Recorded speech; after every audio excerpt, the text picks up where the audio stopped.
The dopamine trap. How we became addicted to everything. We live in an age where almost everything we do is designed to feel good, instantly.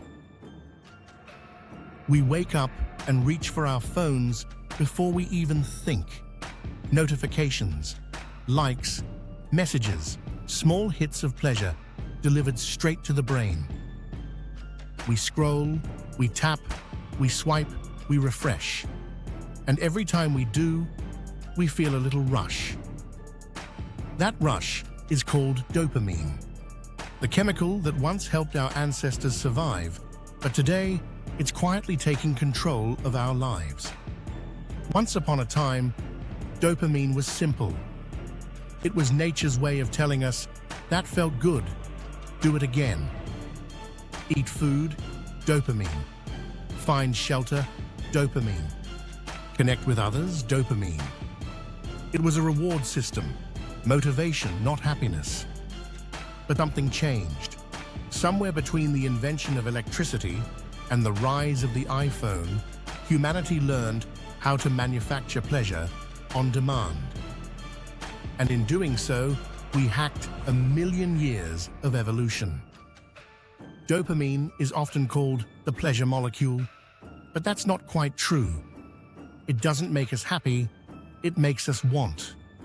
In the words of neuroscientist Dr. Anna Lembeck, author of Dopamine Nation, dopamine is less about pleasure itself and more about the pursuit of it. It's the reason we chase, crave, and never feel fully satisfied. That's why you can watch an entire season of a show in one night and still click next episode. It's why scrolling for 10 minutes turns into 2 hours.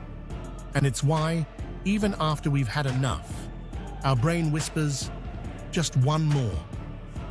In the 1950s, scientists studying rats made a startling discovery. When electrodes were placed in the brain's pleasure center, the rats pressed a lever to stimulate it. Again and again, thousands of times an hour.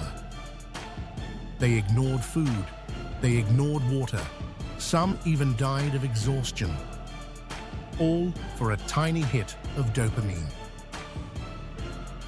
Sound familiar? Today, we're those rats, except the lever is our phone, our feed, our notifications. In Silicon Valley, engineers studied behavioral psychology, same science casinos used to keep gamblers hooked, and applied it to technology. They realized that uncertainty is addictive. When you refresh your feed, you don't know what you'll see. Maybe a like, maybe a message, maybe nothing. That randomness triggers what's called a variable reward system, the same mechanism behind slot machines. Dr. Andrew Huberman from Stanford explains, dopamine is not about getting the reward, it's about the anticipation of it. Your brain releases dopamine not when you get the like, but when you expect it. That's why social media feels impossible to put down.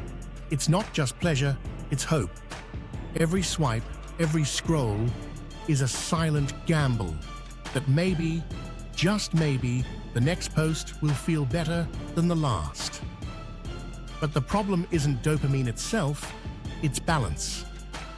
Our brains evolved to experience small bursts of dopamine, hunting for food, finding warmth, connecting with others. Now, we live in a world where everything, from fast food to viral videos, is designed to deliver dopamine non-stop. Every app, every ad, every sound and vibration is tuned to hijack your attention, and the result?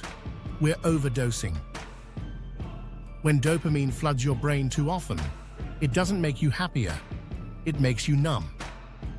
Your brain, trying to protect itself, reduces the number of dopamine receptors. That means you need more stimulation just to feel normal. This is called dopamine tolerance. So you check your phone more, You binge longer. You eat sweeter, louder, faster. But each hit feels weaker than before. Dr. Lembecker describes it perfectly.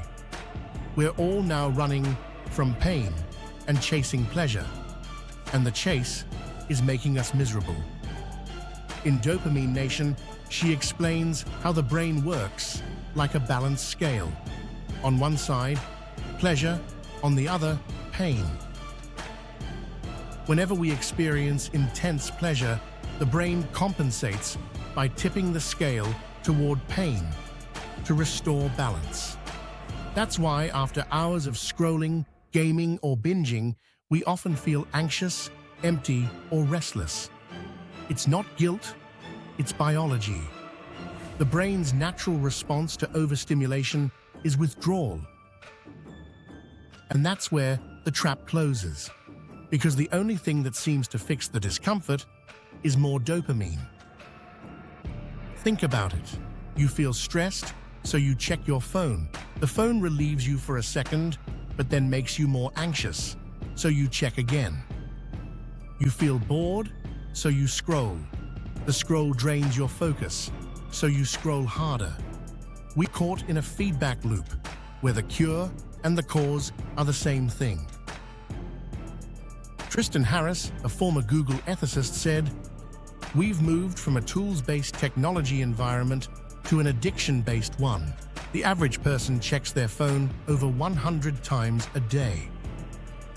The novelist David Foster Wallace once said, "The constant need to be entertained has made it impossible to sit quietly with ourselves." And he was right. We've lost the ability to do nothing. We fear boredom, but boredom was once the seed of creativity, reflection, and rest. Even our social interactions have changed. We no longer talk. We text. We no longer share. We perform. Each post, each story, each like is a small transaction in the economy of attention. As author Johann Hari wrote in Stolen Focus, "It's not your fault your attention is fractured. It's that our attention has been stolen." So how do we escape the dopamine trap? The answer isn't to eliminate pleasure. It's to reclaim control over it. Dr. Huberman explains a key principle. The way to reset your dopamine baseline is to engage in activities that are effortful, not instantly rewarding. Things like exercise, learning, creating, they release dopamine too, but gradually, with effort and meaning. When you chase easy rewards, scrolling, junk food, constant entertainment, your brain expects quick highs. But when you work for something, finishing a book, cooking a meal, completing a project, the dopamine comes slower, steadier, and lasts longer. You can start small. Try sitting in silence for 5 minutes without reaching for your phone. Go for a walk without headphones. Do one thing at a time and do it fully. The philosopher Alan Watts once said, "You can't get rid of the ego by running away from it. You have to see it clearly." The same applies here. You can't escape dopamine by running from it. You have to understand it. Because dopamine itself isn't evil. It's the reason you fall in love, chase dreams, build civilizations. It's about remembering that pleasure without purpose is just distraction. And distraction, when repeated long enough, becomes a way of life. The truth is, there's nothing wrong with wanting more. The problem is forgetting why you want it.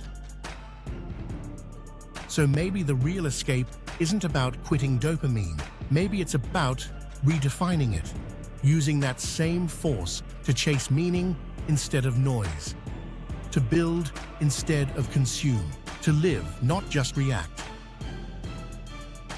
In Dopamine Nation, Dr. Lembeck ends with a hopeful message.